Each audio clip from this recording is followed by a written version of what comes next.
Hey guys, welcome back to the channel. In this video, I'm going to show you exactly how to land your first remote high-ticket closing clients in 2025, whether you're just starting out or looking for better opportunities. Follow the simple steps to make it happen. So let's dive right in. Step 1.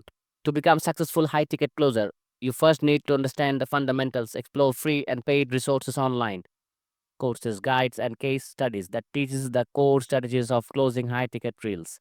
Step 2. Not all industries are equally profitable. Focus the lucrative markets such as real estate, e-commerce, coaching, or high-end training programs. Conduct industry research to find where business actively need closers. Step 3. Before jumping into big deals, sharpen your skills by starting as a high-ticket setter.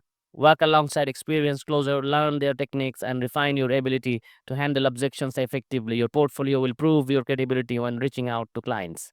Step 4. Your next move. Start connecting with potential clients. Use online platforms, community pages, and social media to introduce yourself to business in your niche. Offer value, engage in conversations, and position yourself as the expert they need. Step 5.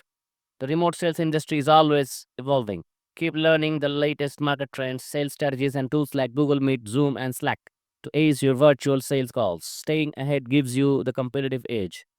And that's it. Follow the simple steps. Stay persistent and you'll land your first remote high ticket closing clients sooner than you think. If you found this helpful, make sure to like, subscribe, and drop a comment below with your thoughts. Until next time, keep closing these deals. Thanks for watching.